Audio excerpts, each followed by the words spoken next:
Hi, my name is Dan, and this video is one in a short series of videos I'm doing about resources and the design of resources and resource systems in video games.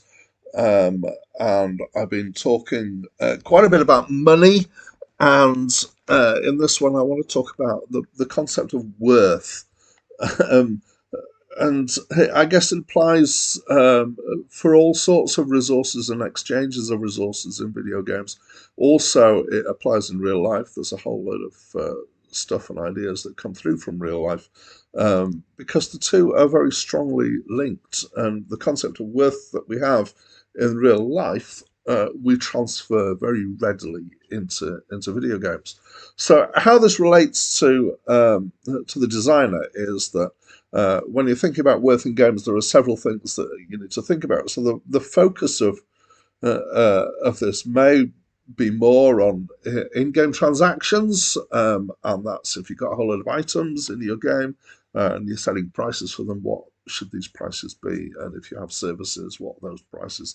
How do you make sure that relative prices and also taking into account the availability of money and or whatever it is that you're exchanging for with a resource. Um, it does also come into play when you start to talk about real world money. So when you're talking about microtransactions in games, potentially for DLC, and I'm sure we've all come across DLC where there have been complaints about whether it has been worth the money that has been spent on it. And in the long run, game pricing in general. And game pricing is very broad and a somewhat interesting area. As a designer, it might not be up to you. It might be up to the publishers and the marketing team more than the designers. But it is certainly something worth thinking about. Right, let's plow into this idea. And I was going to ask this question: what is a loaf of bread worth? And this is kind of both in. You could apply this in a game setting or in the real world setting. And the problem is that question in isolation just doesn't cut it or give you an answer, because the answer is it depends, and it depends on lots of things. So, what's a loaf of bread worth when food is plentiful? Which is kind of where we're at the moment. What's a loaf of bread go for at the moment? Probably somewhere between 60p at the cheapest end. These are British prices, of course, up to a couple of pounds, £2.50 for a real, artisan loaf of bread. So there's still quite a range there, even though we're in a situation where food's pretty plentiful. What about when food's scarce? And does the price of bread go up when um, harvests have failed, crops have failed? Not just that, it's not just competing against other loaves of bread, it's competing against rice and against all sorts of other food sources.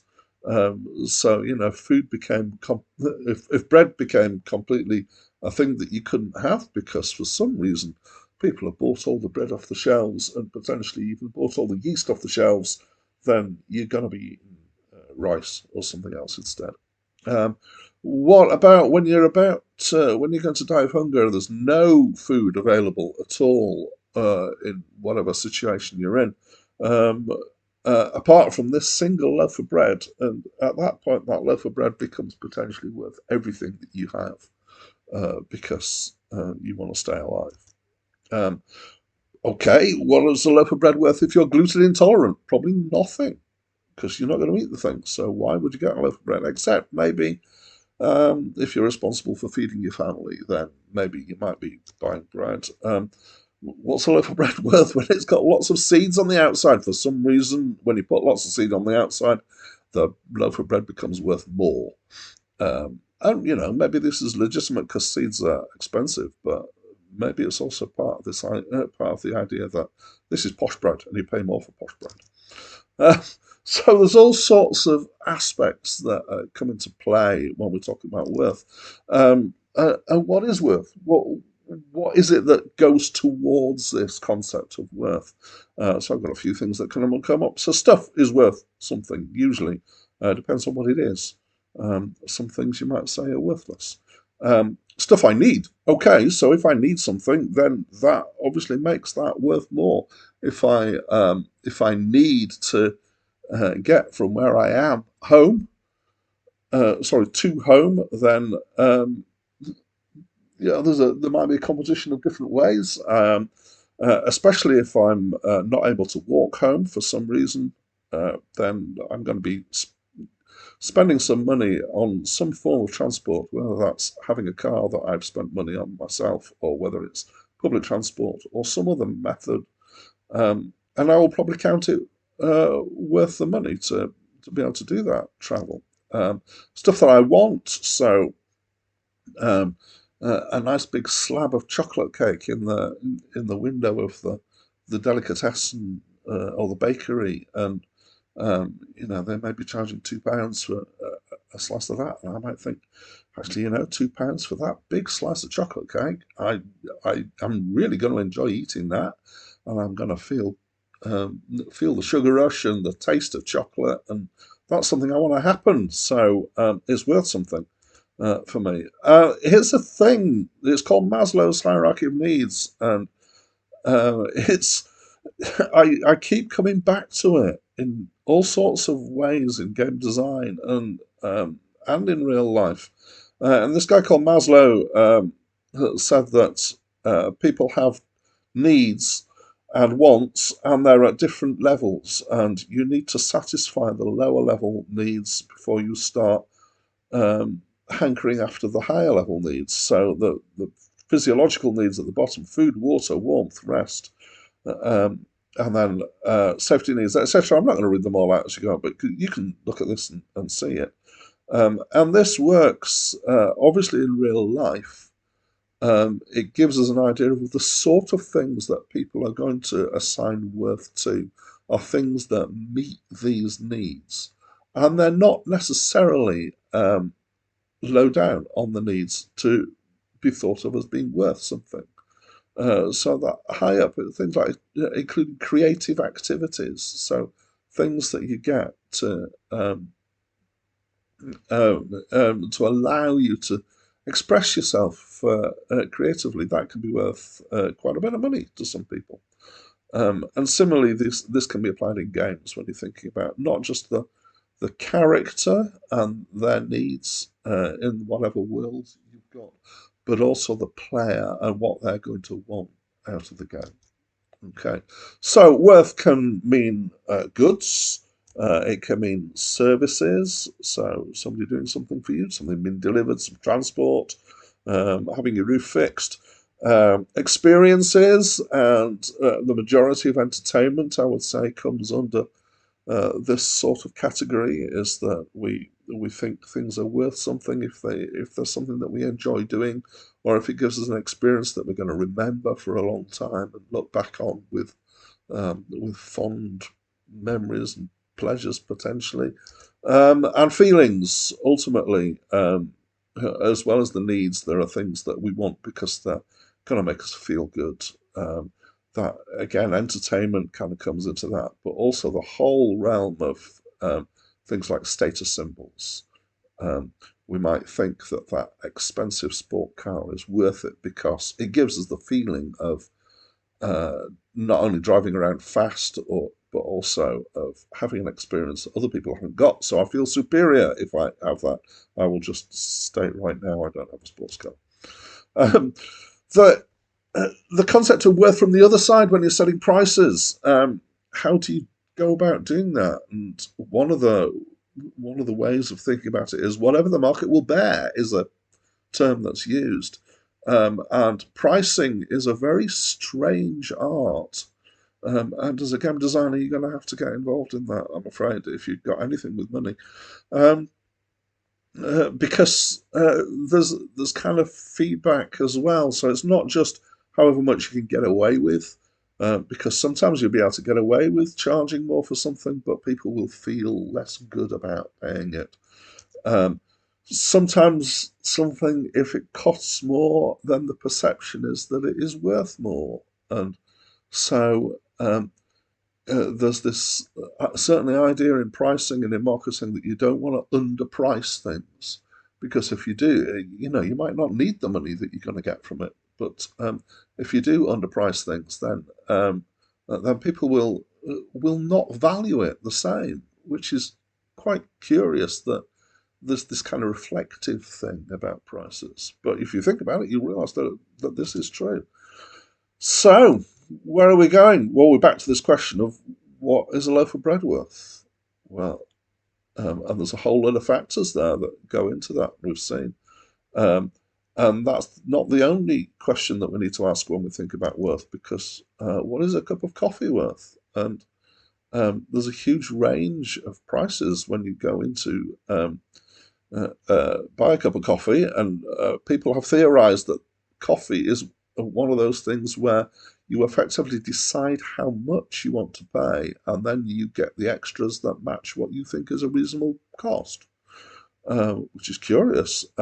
I don't know if you've come across humble bundles. I strongly recommend them as a way of getting a hold of things, but they certainly started out with this concept of pay what you think this is worth, and different people paying different amounts for something. And um, occasionally you will get places, shops, and or situations in which paying what you think something is worth um, is a thing.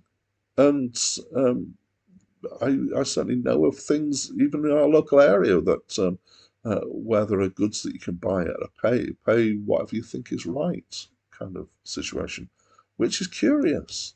And then, what is a Picasso worth? And we get into the really strange realms now when we start talking about fine art, especially things that become worth millions of pounds, not for any intrinsic value of being able to look at it and go, yes, I've had £1 million worth of looking at a painting, um, but because it becomes an investment, because it's rare, and because it's perceived as being of an exceptional quality, and therefore other people haven't got it, only you have got it, and if you sell it on, it will be probably worth more than you paid for it because you paid millions of pounds for it, and the next person wants to pay more, or you can probably get them to pay more to take it off you. Very, very strange world when a whole lot of daubs of paint on a piece of canvas can be millions of pounds worth. But you can, when you dig into it, you can see why, and there are reasons behind this. And I couldn't resist to throw in what is a life worth in here as well, whilst we're talking about these things. And I don't want to supply any answers to that. There's all sorts of thoughts uh, that people have brought forth in the past. So I just thought I'd throw that in. Okay, so when I buy something, uh, there are various outcomes that can happen. So sometimes I buy something and I feel satisfied. So, and what I'm talking about is whether I feel like I have got the value for money, and that is all tied up with what I think the worth is of this thing that I have bought compared to how much I've paid. Very, very complicated. Sometimes I feel smug. So I am, I'll let you in a small window into my world. I'm sitting at home where uh, summer of 2021, towards the end of the summer, COVID restrictions have let up, but I'm still working from home mostly until my teaching starts in a week's time. And I'm using a laptop to record this video for you. And I bought this laptop back in March last year, so that's 2020. And this is a purchase that I still feel smug about because I saw the tide of what was coming ahead, and so I feel smug in that I predicted what was coming in terms of lockdown and working from home.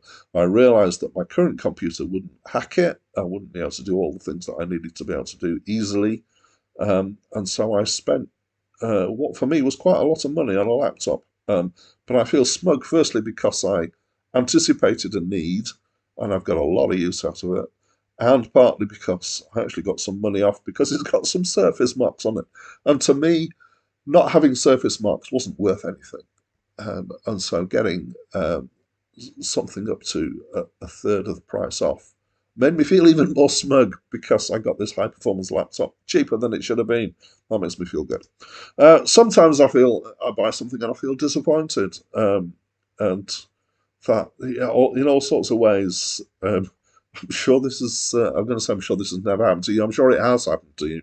That you've had a game that you've been excited about, you bought it, and you started to play it, and then you felt disappointed, and you wondered if you wasted your money. And then sometimes when you buy something, you feel cheated because you feel that the person who has sold it to you knew it was worth uh, less than you've paid for it, and you feel that they've been manipulative in how much money they've got out of you. You've possibly paid it, and you possibly would do again, but you don't feel like it was a fair transaction. So there's this concept of fairness is all part of this as well. Okay. So when you're designing prices, all this over the idea of how do you price a sword in a game? And there's so many things that come into play.